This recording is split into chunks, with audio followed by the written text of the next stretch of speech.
Hello, welcome to the self-learning platform by Dr. Sushma Singh. Today we start Unit 13, Agrarian Movements. Let us have introduction about the unit. Different agrarian classes have restored to collective action throughout the pre-independence and post-independence periods. The volume of participation of the classes, response of the state, and success of the agrarian movement have depended on the nature of leadership, issues, patterns of mobilization, and the attitude of the authorities. These days, the agrarian movements are referred to as among the social movements. This unit discusses the agrarian movements, the reasons and context of their rise or fall, nature of issues taken up by them, nature of leadership, and patterns of mobilization. The basic focus of the unit is on those agrarian movements which took place in the post independence period.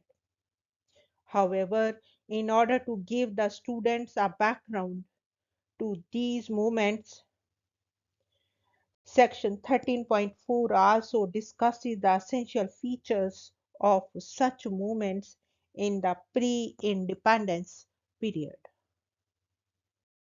Now let us discuss what are agrarian classes and meaning of agrarian classes. Agrarian movements include the movements of agrarian classes which are related to agriculture in terms of working on the land or in terms of both working on land and its ownership. In other words, these are the movements of the agricultural laborers, poor and small peasants, tenants and farmers, kul- kulaks, rich peasants, ruler rich. The issues taken up in the agrarian movements are generally economic, but in several cases, the economic and social issues overlap. Such cases include where the agrarian class is both an economic and social group. For example, in the case of Dalits and women, the economic and social self respect, dignity, and gender based discrimination are also involved. Since we have studied about the movements of Dalits, backward classes, and women, focusing on the social issue in the previous units, this unit primarily focuses on the mobilization of agrarian classes on the economic issues. However, whenever necessary, even non economic issues are discussed. Now we are going to discuss differentiation within the agrarian classes. Agrarian society is not a homogeneous unit. It is divided on economic and social basis. The mobilization of an agrarian group depends on the specific issues related to it. The collaboration between different groups or conflict among them also depends on the convergence of the group interest. Therefore, in order to understand the movements of the different agrarian classes, it is necessary to discuss the criteria to designate a particular class. There are two broad frameworks which are used by the scholars to differentiate or identify different agrarian classes are non-Marxian and Marxian. The advocates of the former take into consideration the multiple factors like caste, geographical zones, and size of land holdings to identify the agrarian classes. The classes which belong to low caste are usually identified as those belonging to the agricultural laborer or poor and small peasant, and those belonging to the high caste and middle caste are identified as belonging to the upper classes, rich peasants and landlords. The followers of the latter, the Marxian approach, consider the non Marxian approach as unscientific and give an alternative framework. They argue that a scientific way to differentiate peasantry is to see the proportion of family labor power in relation to the outside labor power in working on the land along with the ownership of the land. This criteria is based on the writing of Mao and Lenin. Ossa Patnaik has synthesized the criteria of Mao and Lenin in her book Peasant Class Differentiation, a study in method with reference to Haryana. Patnaik's model has been used by some other scholars as well. According to this framework, those who do not own land but work on others' land or own smaller size of land holdings and work more on other land than on their own land belong to the classes of agricultural laborers and small and poor peasants. Those who own land and agricultural resources employ agricultural laborers, poor and small peasants, or those who own land and do not themselves work on the land except for supervision but depend on the outside labor are categorized as the rural rich, middle, middle peasants, rich peasants, and landlords. Ussa Patnaik's model, however, is more applicable to the areas which have witnessed capitalism than those which still have predominance of feudal mode of production. In this unit, we have grouped the agrarian groups into the following classes. The first is the rural poor, agricultural laborers, and small, poor, marginal peasants. Agricultural laborers do not own land but work on others' land for wages, either as agricultural laborers or tenants. Small, poor, marginal peasants have land, but it not enough to meet the basic needs. They have to work on others' land also. And second is farmers, middle peasants, kulaks, rich peasants, rural rich. These classes own land and other required paraphernalia in agriculture. They work on their land or do not work themselves except doing the supervisory work along with employing agricultural laborers. As we will study, the last 3 decades of the 20th century saw the movements of a group of agrarian classes which shared a lot of common characteristics, notwithstanding the reservation on the usage of these terms.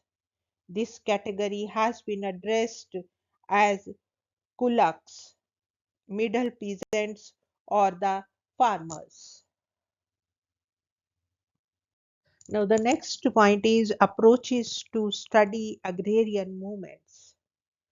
Traditionally, there have been two approaches to study the agrarian movements, the Marxian and non Marxian.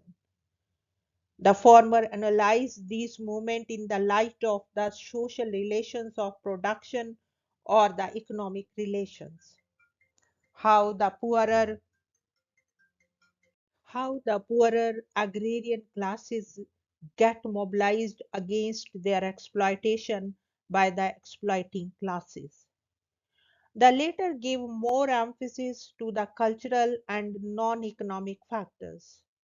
In the early 1980s, there was an addition to the Marxistian approach.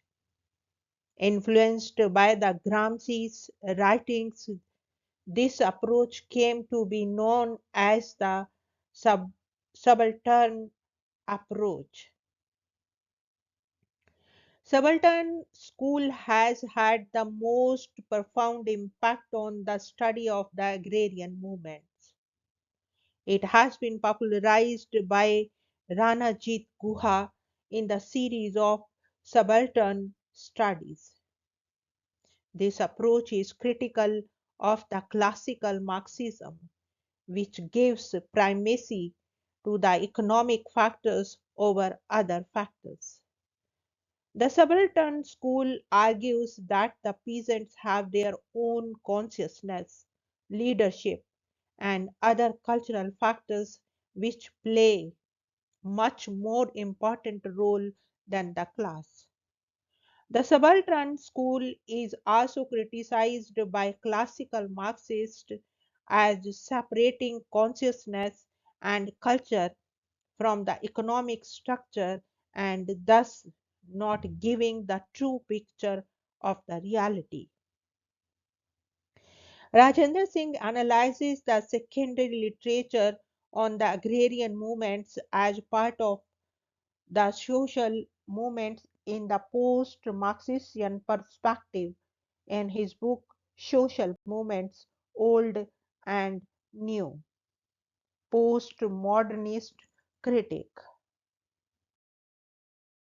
Next topic is agrarian movements in the pre-independence period.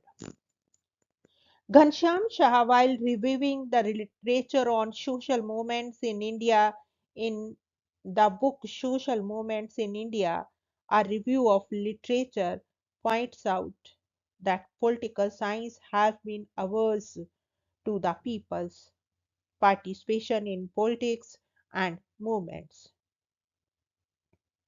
In the similar vein, a section of literature has categorized the peasants as passive and docile subjects uninterested in participating in the movements. Barrington Murray Jr. is representative of this perspective. A large number of scholars disputed this view. Prominent among them include Kathleen Guha, A.R. Desai, D.N. Dangre, and Ranjit Guha. In fact, Kathleen Guha identified 77 revolts during the 19th and 20th centuries. Almost all regions of the country witnessed agrarian movements during the pre independence period, popularly known as the peasant movements. These movements involved all exploited classes, tenants, agricultural laborers, artisans, etc. Ranajit Guha actually includes those landlords as exploited classes who were indebted to the moneylenders.